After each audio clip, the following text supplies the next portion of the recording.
A platoon of Taiwan's elite soldiers traveled to Guam to receive a month of combat training with the U.S. Marine Corps, or USMC, according to a local newspaper report that was acknowledged by Taiwan's top defense official.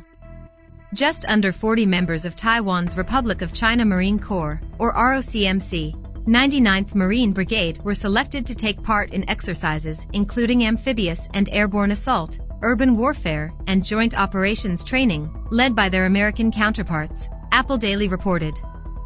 Speaking outside the Taiwanese legislature early on Tuesday, Taiwan Defense Minister Chiu Kuching said, "We have a long history of exchanges and cooperation with the United States.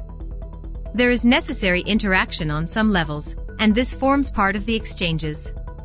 In an attempt to downplay the news, the otherwise guarded Chiu noted his department's acknowledgement of similar training programs in the past, adding, "There's no need for further speculation."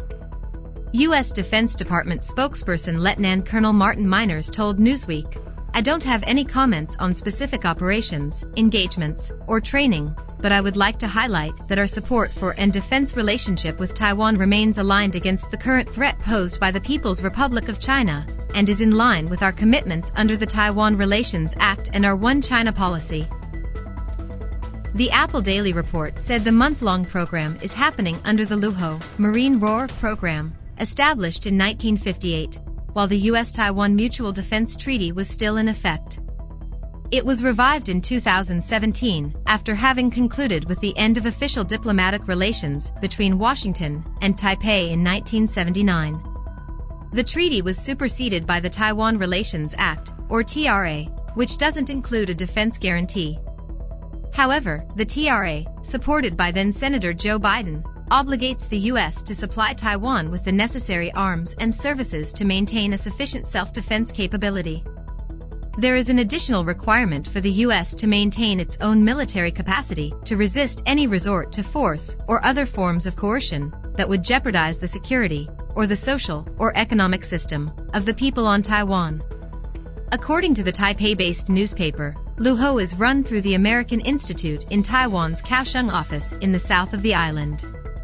The ROCMC, which shares the USMC's Semper Fidelis, Always Faithful, motto, is being led in Guam by officials from Taiwan's Marine Corps Command.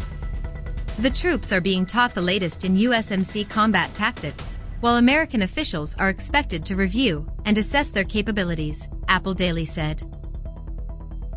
Retired USMC Colonel Grant Newsham, a former liaison officer to the Japan Self-Defense Forces, who has also studied Taiwan's defense setup, noted the need for more substantive military cooperation across the board, such as the House's proposal to invite Taiwan's Navy to next year's Rim of the Pacific exercise, also known as RIMPAC.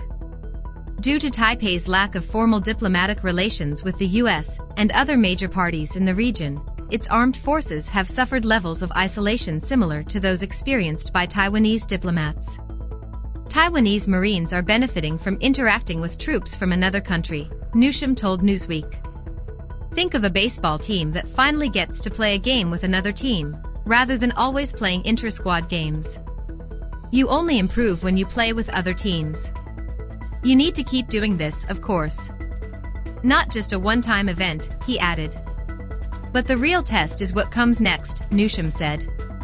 "The expansion of training exercises in both scope and frequency, as well as the mutual exchange of liaison officers, will all be important."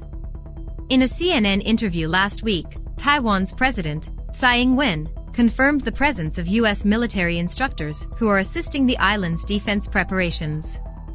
In a report on Monday, Hong Kong's South China Morning Post said the existence of American military advisors in Taiwan has been an open secret known to the Chinese government for decades.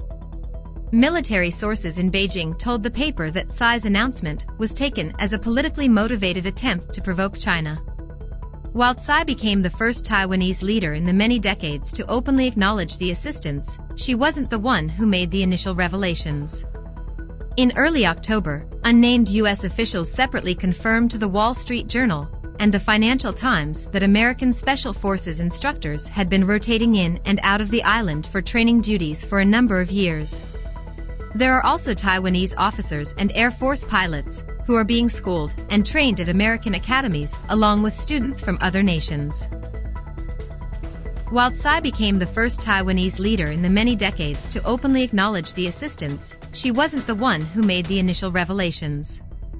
In early October, unnamed U.S. officials separately confirmed to the Wall Street Journal and the Financial Times that American Special Forces instructors had been rotating in and out of the island for training duties for a number of years.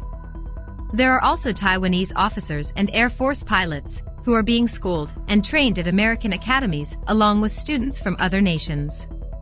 While speaking to reporters on Tuesday, Defense Chief Chiu also disagreed that acknowledging U.S. instructors on the island amounted to poking Beijing in the eye.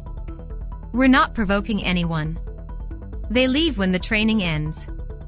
This is completely different from troops being stationed in Taiwan," he said.